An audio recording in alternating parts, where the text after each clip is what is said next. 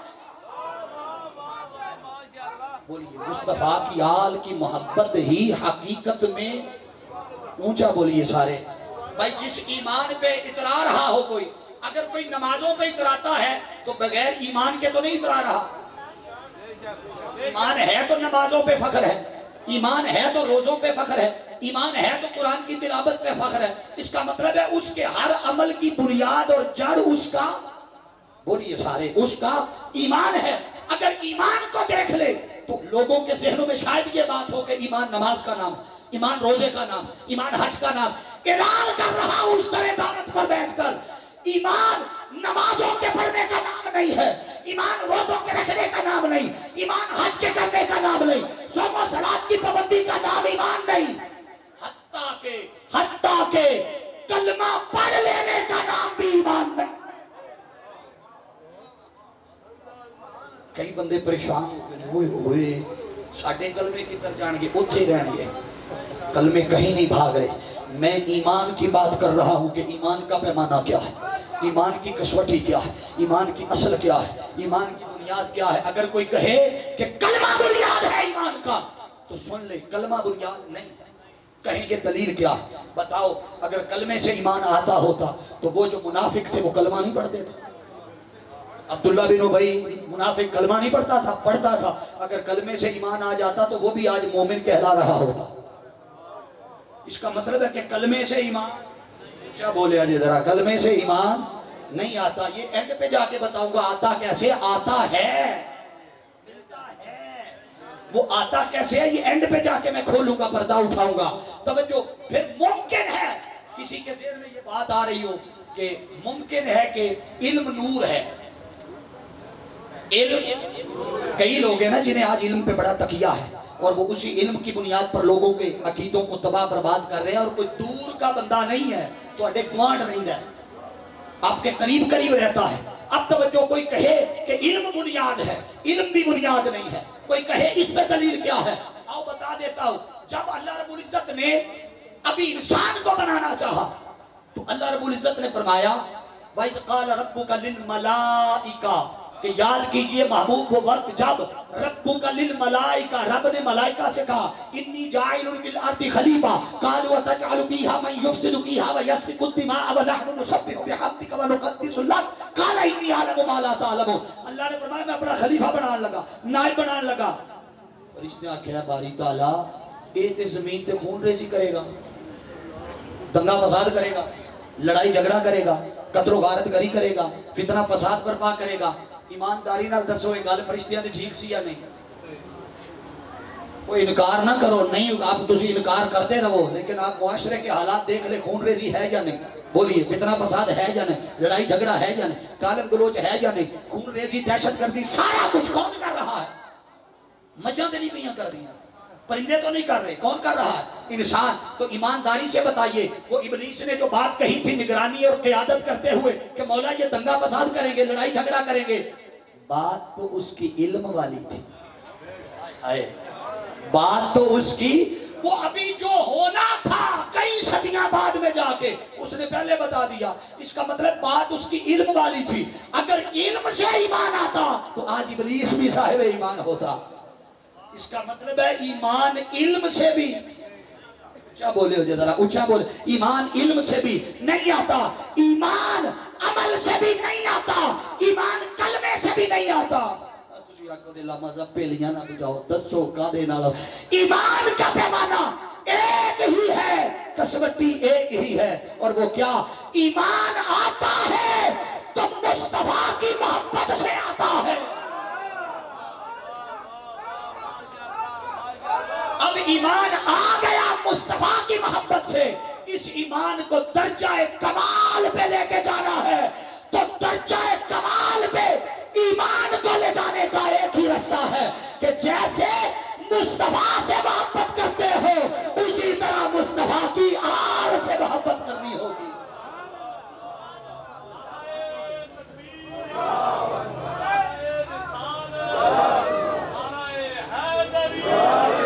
وہ کسی نے کہا تھا کہ عظمت آل نبی، میں مسلط نہیں کیا کرتا شعر، سننے والے بیٹھے ہو تو سناتا ہوں ورنہ آگے نکل جاتا، تو سہاوے والے تو سننے والے لوگ ہیں نا۔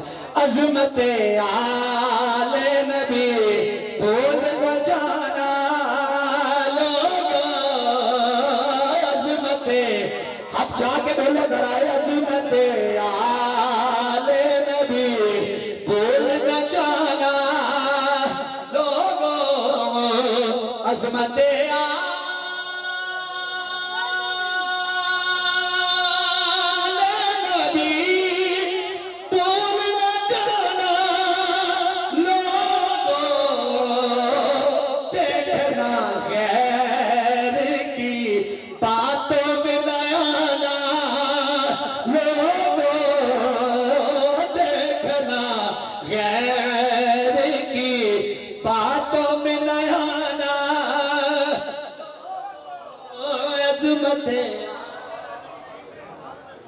مصطفیٰ کی آل کی محبت کو ایسا اہم قرار دے دیا قرآن مجید میں۔ اب ذرا توجہ کیجئے گا، قرآن مجید کی اور بہت ساری آیات ہیں، مگر میں اس کا آخری حصہ سٹاپ کر کے ایک اور آیت کوڈ کرنا چاہتا ہوں، وہ اہم ہے۔ قرآن میں ایک اور مقام پر جب حضور کی آل کی فضائل اور شان کی بات آئی تو اللہ رب العزت نے فرمایا انما یرید اللہ۔ اب میں تحفظ کی طرف آ رہا، تحفظ کی طرف، یہ مصطفیٰ کی آل کی محبت کی بات کے بعد اب تحفظ کی طرف آ رہا۔ فرمایا انما یرید اللہ لیذھب عنکم الرجس اہل البیت ویطہرکم تطہیرا۔ بے شک ہم نے، یرید اللہ یہ اللہ کا ارادہ ہے، کیا ہے؟ اونچا بولے آجے، اللہ کا، اب دھیان کرے آجے ذرا، یہ ہے یرید۔ یریدو کا معنی سمجھ لے پہلے، یہ بڑا اہم ہے۔ یریدو کا معنی ہوتا ہے ارادہ کرنا، بولیے کیا ہے؟ ارادہ کرنا۔ اور ایک ارادہ ہے جو علامہ سلیمان صاحب کرتے ہیں، ایک ارادہ ہے جو میں کرتا ہوں، علامہ عصمت اللہ صاحب کرتے ہیں، یا آپ میں سے کوئی شخص کرتا ہے۔ وہ ارادہ ہم کریں، لو جی صبح تو میں سچ بولا گا، یہ کیا ہے؟ اچھی بولے آئیے ذرا، یہ کیا ہے؟ ارادہ۔ صبح سے میں واک پہ جاؤں گا، یہ کیا ہے؟ بولیے ارادہ۔ صبح سے میں ہر روز 4 بجے جاگوں گا، یہ کیا ہے؟ اب یہ مختلف ارادوں کی شکلیں ہیں، کوئی ارادہ کرتا ہے، کوئی ارادہ کرتا ہے کہ صبح سے میں کبھی بھی ناپ تول میں کمی نہیں کروں گا، جاگ رہے ہو نا؟ صبح سے میں پانی والا بھارا گوشت کر کے نہیں بیچوں گا، یہ ایک ارادہ ہے نا۔ کسی نے ارادہ کیا کہ میں اب چاولوں میں وہ ایری کا ٹوٹا مکس کر کے نہیں بیچوں گا، کسی نے ارادہ کیا میں دال میں روڑی مکس کر کے نہیں بیچوں گا، یہ سارے کیا ہیں؟ اچھا ہون بندے پریشان ہو گئے نے کہ سانو وچے وچ مل لگتا ہے، سانو کو جان دے دیتا ہے۔ ہاں جی آپ کوئی کچھ کہہ رہا، یہ سارے کیا ہیں؟ ارادے۔ اب رات گزر گئی، صبح آنکھ کھلی، ارادہ ٹوٹ گیا، آپ ان میں سے کوئی کام نہ کر سکے، نہ سچ بول سکے، نہ 4 بجے جاگ سکے، نہ ناپ تول کی کمی کو دور کر سکے، آپ کا ارادہ ٹوٹ گیا، یہ آپ کا اور میرا ارادہ۔ اب قرآن کہتا ہے انما یرید اللہ، اللہ کا ارادہ ہے، بولیے کیا؟ اللہ کا۔ اب اللہ کا ارادہ دیکھتے ہیں کیا ہے؟ اللہ کا ارادہ ہے، سورہ یاسین آخری حصہ اٹھائیے، فرمایا انما امرہ اذا اراد شیئا ان یقول لہ کن، کیا بولیے ذرا، کن فیا۔ وہ فرماتے ہیں جب وہ کسی شے کا ارادہ کرتا ہے تو اسے ارادہ کرنے کے بعد 2 4 5 10 20 100 سال 50 100 سال نہیں ہوا؟ اس نے کہا کن ہو جا، تو ہو جانے میں بھی دیر نہیں لگتی، فیکون ہو جاتا ہے۔ اس کا مطلب ہے اس کے ارادے میں اور ہمارے ارادے میں زمین آسمان، مگر وہ جو ارادہ کرتا ہے اس کا ارادہ نہ کمزور ہوتا ہے نہ ٹوٹتا ہے، بلکہ ادھر وہ ارادہ کرتا ہے، ادھر ارادہ پائے تکمیل کو پہنچ جاتا ہے۔ اس نے ارادہ کیا کہ یرید اللہ لیذھب عنکم الرجس اہل البیت، رب نے ارادہ کیا، اور رب کا ارادہ صرف لفظی طور پر تو ارادہ رہ سکتا ہے، معنی طور پر دیکھا جائے تو وہ ارادہ نہیں رہتا، اہتمام بھی بن جاتا ہے، انتظام بھی بن جاتا ہے، انتظام بھی بن جاتا ہے، اہتمام بھی بن جاتا ہے۔ اس کا مطلب ہے کہ اس نے اہل بیت اطہار سے ہر قسم کی نجاست کو، ہر قسم کی ناپاکی کو دور کر دیا ہے اور تحفظ دے دیا ہے۔ کیسے؟ یہ بات بڑی اہم ہے، تحفظ دے دیا ہے کیسے؟ آقا دو جہاں، اب تک میں قرآن کا حصہ بیان کر رہا، اب میں حدیث پاک کی طرف جا رہا۔ آقا علیہ السلام کی حدیث پاک ہے، لوگوں سن لو، میں تمہارے درمیان دو چیزیں چھوڑ کے جا رہا ہوں۔ بولیے کتنی؟ ہاتھ چاہ کے دسو ذرا، کتنی؟ دو چیزیں۔ فرمایا ایک قرآن اور دوسری میری اہل بیت۔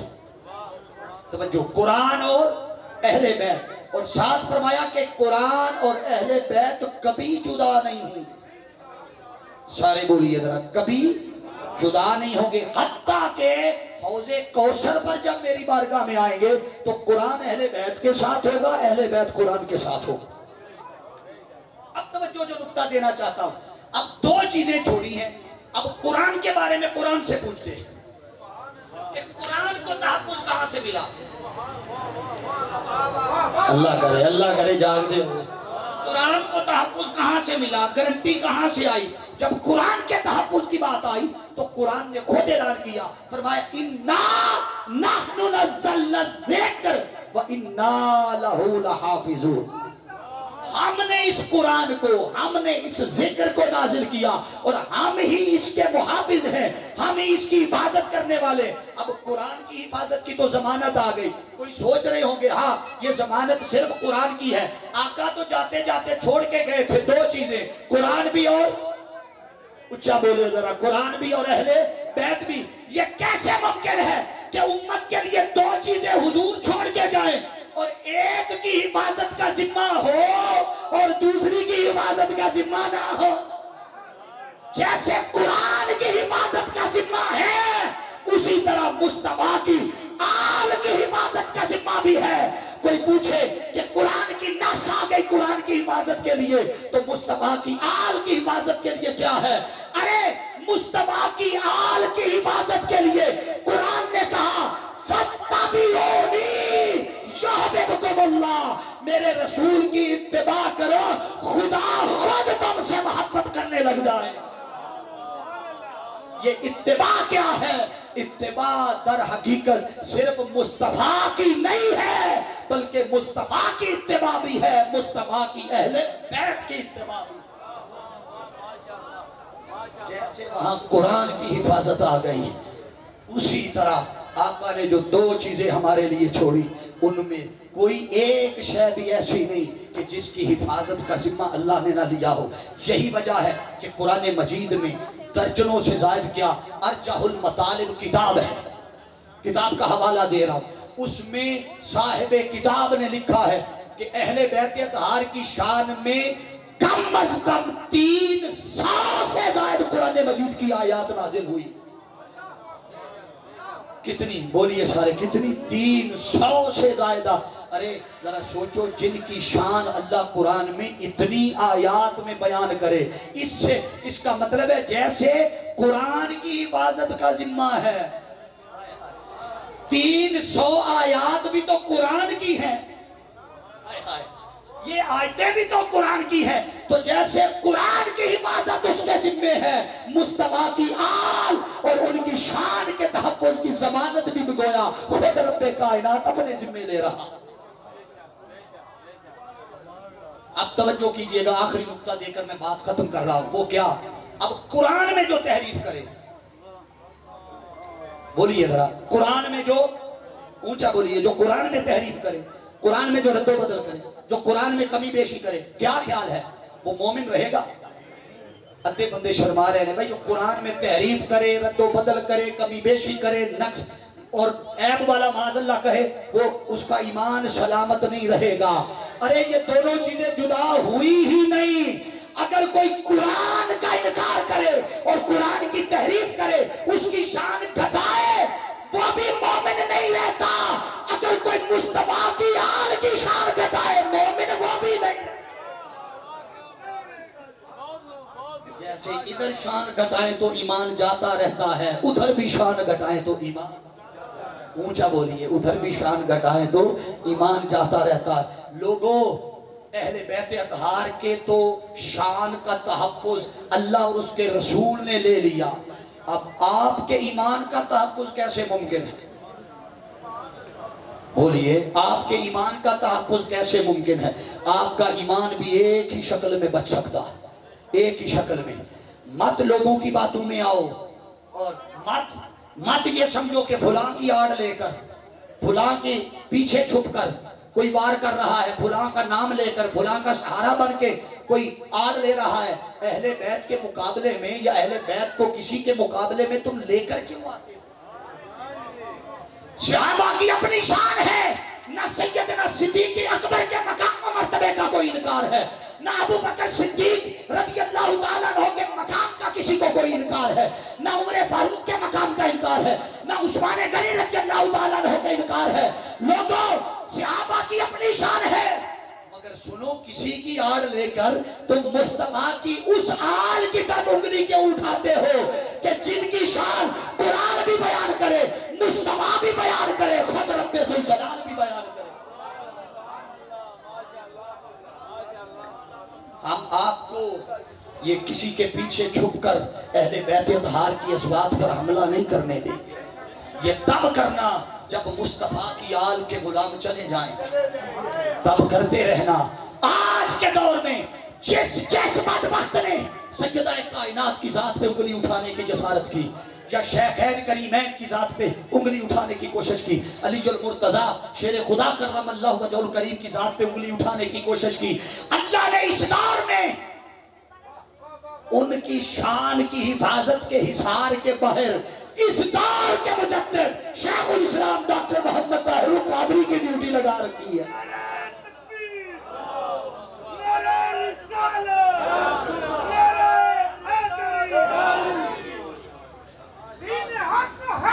طاہر القادری جب بھی کڑا وقت آیا اسلام پہ، اہل اسلام پہ، جب کڑا وقت آیا، جب بھی کسی نے اعتراض کیا، جب بھی کسی نے شان کو گھٹانے کی کوشش کی، صحابہ کی، اہل بیت کی، آقا کی، قرآن کی، توحید کی، جس نے جسارت کی، حاضرین ذی احتشام، جب تک ہمارے اہل سنت کے لوگوں کی اور مسلمانوں کی آنکھیں کھلتی ہیں، تب تک حضور شیخ الاسلام آئینی طور پہ، قانونی طور پہ، عملی طور پہ، تقریری طور پہ، کتابی طور پہ ان چیزوں کا ادراک کر کے حل بھی پیش کر چکے ہوتے ہیں، آنکھیں ہماری بعد میں کھلتی۔ حاضرین ذی احتشام، آؤ، آپ کے ایمان کی حفاظت کی ضمانت مصطفیٰ کی آل کی محبت ہے۔ حضور کی آل کی محبت اگر دلوں سے نکل گئی تو یاد رکھ لینا، تم کلمہ گو تو رہو گے، مومن نہیں رہو۔ اگر کلمہ کے ساتھ ایمان کو قائم رکھنا ہے، دائم رکھنا ہے، تو پھر آپ کو مصطفیٰ کی آل کی محبت کو لے کر ساتھ چلنا ہوگا۔ یہ قبر میں بھی کام آئے گی، حشر میں بھی کام آئے گی۔ میں بار دیگر زیب سجادہ آستانہ عالیہ قبلہ پیر سید فدا حسین شاہ صاحب آپ کو اس شاندار پروگرام کے انعقاد پر مبارکباد پیش کرتا ہوں۔ اللہ رب العزت ان کی جملہ سعادتوں کو اور ان کی کاوشوں کو اپنی بارگاہ میں شرف قبولیت عطا فرمائے۔ حاضرین ذی احتشام، ہو چکا ہے۔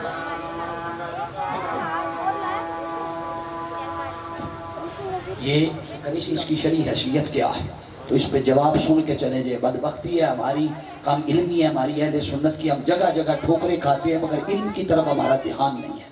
آقا دو جہاں صلی اللہ تعالیٰ علیہ وسلم شہدائے احد کے مزارات پہ، یہ حدیث پاک مسلم اور بخاری کی حدیث دے رہا ہوں، شہدائے احد کے مزارات پہ آقا دو جہاں صلی اللہ تعالیٰ علیہ وسلم نے منبر لگوایا. حدیث پاک میں آتا ہے منبر لگوایا، اور منبر آقا تب لگواتے تھے جب مجمع زیادہ ہوتا. اور منبر کا لگوانا اس امر پر دلالت کرتا ہے کہ وہ 1000 ہا کا مجمع تھا. آقا علیہ السلام نے جلسہ کیا اور شہدائے احد کے مزارات پہ ان کے عرس کی تقریب کی. خود مصطفیٰ نے احد میں شہید ہونے والوں کے مزارات پہ عرس کی تقریب سجا کر قیامت تک آنے والے جو اللہ کی راہ میں نہ بکنے والے، جانوں کا نذرانہ دینے والے شہداء، صالحین، اولیاء، متقین، کاملین، ان کے عرس کی بنیاد خود محمد مصطفیٰ رکھ کر گئے.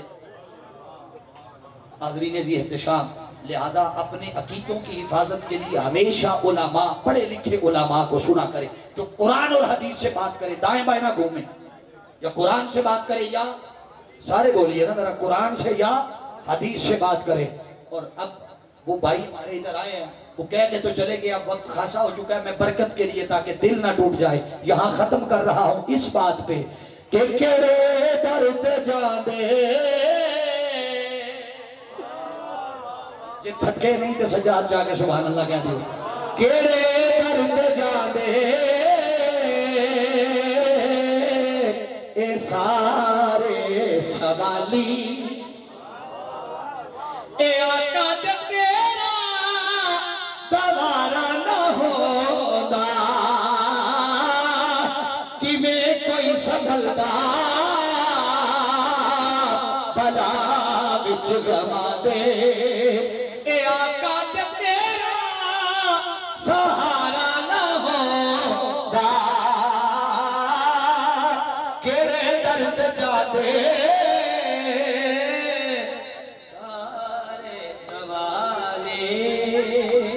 اللہ رب العزت قبلہ پیر سید فدا حسین شاہ صاحب دامت برکات عالیہ اور جملہ ان کے برادران، اللہ پاک ان کے علم میں